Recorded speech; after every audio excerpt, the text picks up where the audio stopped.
Ayan mga farming, mga kumbak, babiyahe po tayo ngayon sa San Joaquin, Balongaw, boundary ng Balongaw, San Pablo, Santa Maria. So yan po yung unang dinanan kong bayan, bayan po ng Asingan. Yan po yung duman po ako dyan sa may palengke nila, kasi naka one way. Hindi po tulad dati na pwede kang umigot tapos makakadaan ka na agad sa may simbahan nila sa tapat niya. So yan na po yung nagdiretso po yung biyahe ko. Duman na po ako dyan sa may mga maisan, yung way papuntang Santa Maria. Ayan na po yung dinanan ko mga ka-farming. Naka-video po ako, naka-one hand lang po ako. Yan, nag-video po ako. So dadaanan ko po dyan yung yung mga nagtitinda ng mais. Ayan sila sa may gilid. Kung mapapansin po ninyo yung daan papunta sa bridge, yung mahabang tulay. Yan po yung mga nagtitinda ng mga mais. So dumire-diretso lang po ako dyan, yung aking pagmamaneho. Yan, drive lang po ako dyan hanggang makarating po ako sa may bridge. Nadaanan ko na rin po hanggang sa mapunta na po ako dyan sa may tulay ng papuntang San Pablo. Bali sa aking mapa sa Waze na aking ginagamit, madadaanan ko po yung resort dyan sa may Bantog. Ayan po yung resort. Nadaanan ko nga po talaga. Yan, mapapansin po ninyo. Yan po yung resort dyan. Dumiretso lang po ako dyan hanggang marating ko na po yung sa may papuntang San Pablo, Santa Maria. So ayan po yung view. Mapapansin po ninyo. Talagang kumuha po ako ng video dyan kasi ang ganda po yung view, tapos malamig. Ayan, yung mga tanim po nila.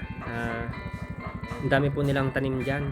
Ayan naman po nung sinom ko, yung pinakita ko na yung yung aking pupuntahan na daanan. Ayan po yung sa may San Pablo na. Dadaanan ko pa po yung San Pablo, tapos patungo na po yun papuntang San Joaquin, Balongaw. So nag-drive na po ako dyan. Ayan. Diretso lang po yung aking pagmamaneho mga ka-farming. Drive lang po ako dyan hanggang marating ko po yung school. Tapos liliko ako pa kanan yung sa may barangay hall nila.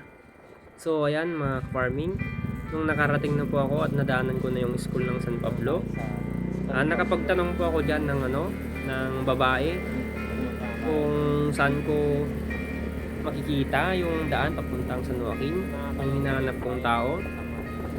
Bali tinuro naman sa akin na pag may nadaanan daw akong makita daw akong malaking simbahan ng iglesia, nagpalaod lang daw, diretso ko lang daw palaod, diretso lang.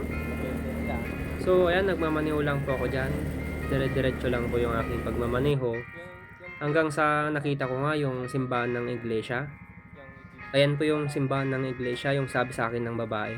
Sabi niya, palaod lang daw ako, dumiretso lang ako, wag daw akong liliko. Yan, nagmamaneho po ako dyan. Diretso nga lang po yung aking pagmamaneho mga ka-farming. Hanggang sa may mapansin akong mga daan, ang daming daan po dyan. Bali, pangatlo po yung daan na diretso ko. Ayan, yan yung simbahan po ng iglesia. So ayan po yung aking dadaanan na daan. So pinili ko pong dumiretso dyan, gaya ng sabi ng babae. Dumiretso nga po ako dyan, diretso ko lang. Yan, drive lang po tayo mga ka-farming, mga kaumbak. Yan. Hanggang sa makarating po na po ako dyan sa may yung parang mga sagingan na yan sa may gilid. May nakita po ako dyan na tao. Magtatanong po ako ulit dyan. Lalapitan ko po siya. Ayan po si Manong. Bali nagmiminor na po ako dyan. May tatanungin po ako sa kanya kung kilala niya po yung hinahanap kong tao. Si Manong Jewel Miran. So tinuro naman sa akin kung saan yung bahay nila. Bali sa likod po yung napuntahan ko, likod ng bahay nila. Tinuro niya sa akin yung unang likuan dyan sa may kanan. Yun po yung papasok sa may harap ng bahay nila. So pumunta na po ako at nagpasalamat kay Manong na salamat po Manong, dahil sa inyo mabilis ko lang mahanap si Kuya, sabi ko sa kanya. So ayan po yung nasa may likod na po ako. Sabi niya sa likod daw po ng bahay nila yan. Bali ikot daw ako pa kanan pa. Ayan po nung umikot ako mga ka-farming. sa harap ng bahay na po nila. Bale, narinig po ng bata kanina kung sino po yung hinahanap ko. Tinuro po niya si Kuya Joel. Bale, andyan na po pala si Kuya Joel sa gilid ng kalsada. Inaantay na po ako. Yung sa pag-deliver ko ng eggs incubator. Bale, ayun po nung nag-usap na po kami, tinanong ko kung saan po i-demo. Sabi niya doon na lang daw po sa bahay nila. Kung back, na-sit up natin yung ano ni Manong Joel. Yan si Manong Joel. Manong. Yan si Kuya Joel, mabait na customer natin. Yan, na-sit up na po natin yung incubator niya. Ngayon magsusulat tayo ng itlog. Tapos magsasalang na po kami. Yan.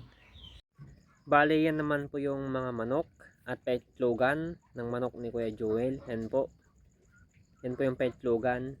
Yan po yung mga manok niya. Mapagpalang araw po sa ating lahat mga ka-farming. So, dito po tayo ngayon sa bahay ni Manong Joel. Yan si Kuya. Kuya. Hello. Yan po si Manong Joel po. Dineliveran po natin ng 72 ticks capacity incubator po. Bali, tanungin ko lang po kung ba't siya nag-order ng unit. Manong, ba't po kayo nag-order ng incubator po? Kasi po mga ka-idol, gusto kong magparami ng manok. Mga sisew kasi gusto kong magpapisa eh.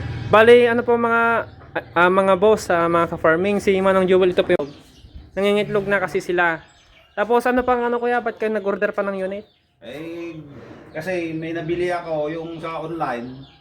Ito yung nabili po niya mga ka-farming. Ipakita mo nung.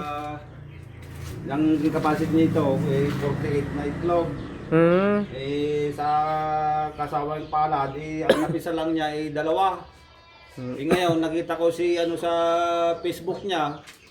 Kaya Castillo. Na gano'n siya. Bumili ako ng ganito para masubukan ko rin yung yung assembly niya. Kasi parang alam ko 100%. Kaya mga ka-idol, kung sino mang gustong bumili dito ngayon, hanapin nyo lang yung Facebook number niya. Castillo. Tsaka yung maganda yung nakita mo, kaya siguro na pabili ka yung dinidemo no. Lalo first time mo gumamit. Ang gusto ko sa kanya, mga ka-idol, siya mismo yung nag-demo. Hindi katulad nung isa. Binili ko na lang na walang demo, ako na lang nag-isip kung paano gawin. Sa kanya talaga, lahat ng mga detalye, May sulat pa akong binigay sa kanilang guide niya no, yung guide niya. Kaya magandang maganda yung niya. Tapos yung unit po ni Manong, tinanong ko siya kung meron ng itlog na may lalagay kasi gusto ko magamit na nila para hindi sayang yung araw. Meron naman kaming nilagay na, ito yung nilagay namin. Bubuksan po namin yung incubator ni Manong Joel. Ito po mga ka-farming.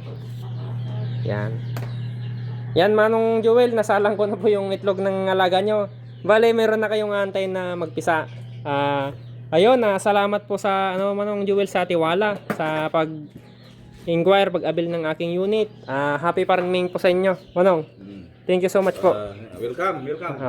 Salamat po.